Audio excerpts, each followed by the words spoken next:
ici Michel Baudry. Bienvenue à cette capsule du service d'intervention sur mesure sur notre site formateur.ca.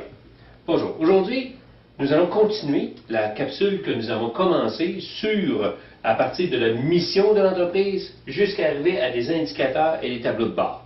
Nous allons commencer à faire un cheminement logique pour bien déterminer quel genre d'indicateurs nous avons besoin et quels sont les tableaux de bord que nous avons installés dans l'entreprise qui vont être pertinents pour obtenir des résultats, faire avancer l'entreprise vers une stratégie qui va arriver à notre vision corporative de l'entreprise ou qu'on va l'échelonner sur une période de 3 ou 5 ans.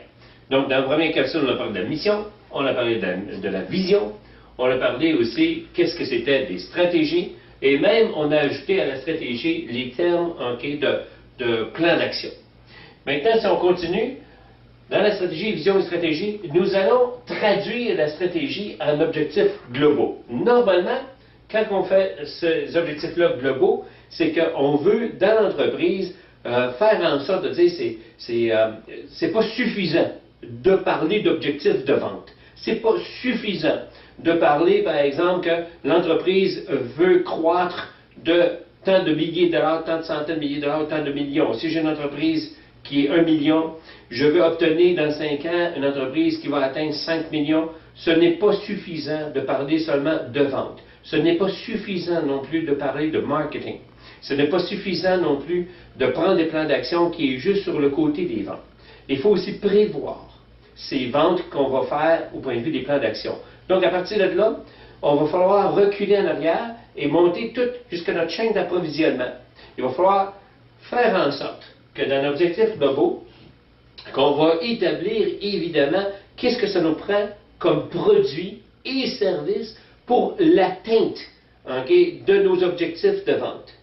Pour une entreprise qui veut progresser, elle est obligée de sortir des nouveaux produits, de créer des nouveaux produits, de faire de la recherche et développement, d'avoir des nouveaux services. Pas seulement d'améliorer les services existants, mais de créer de nouveaux services, d'être innovateur sur le marché. Donc, il est important d'avoir des objectifs qui vont couvrir le côté développement d'entreprise, qui vont couvrir innovation d'entreprise, tout en incorporant le département qu'on appelle de R&D, recherche et développement.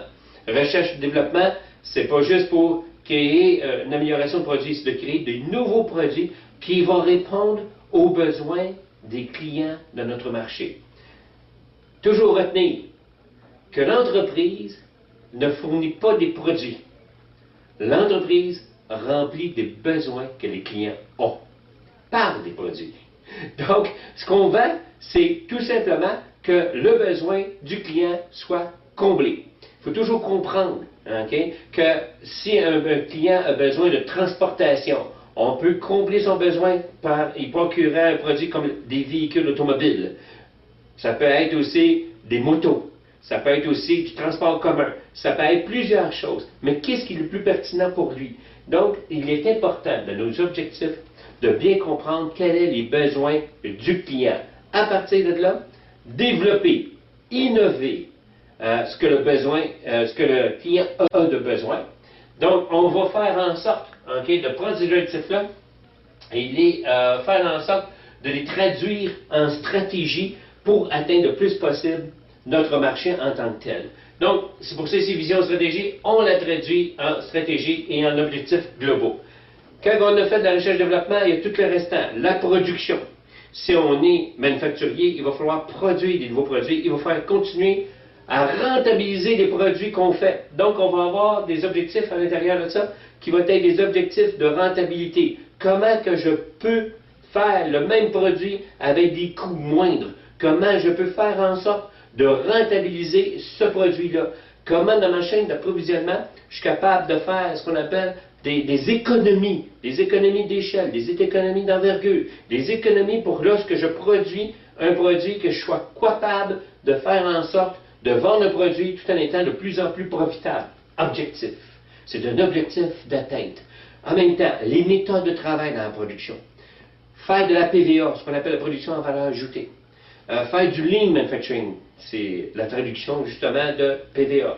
Donc, faire toutes ces méthodes de travail-là et améliorer nos méthodes de travail, de sauver du temps, va faire en sorte de diminuer les coûts ou que je vais pouvoir à ce moment-là offrir mes produits à des prix qui vont être encore plus compétitifs et atteindre mon marché. Donc ça fait partie de mes objectifs globaux.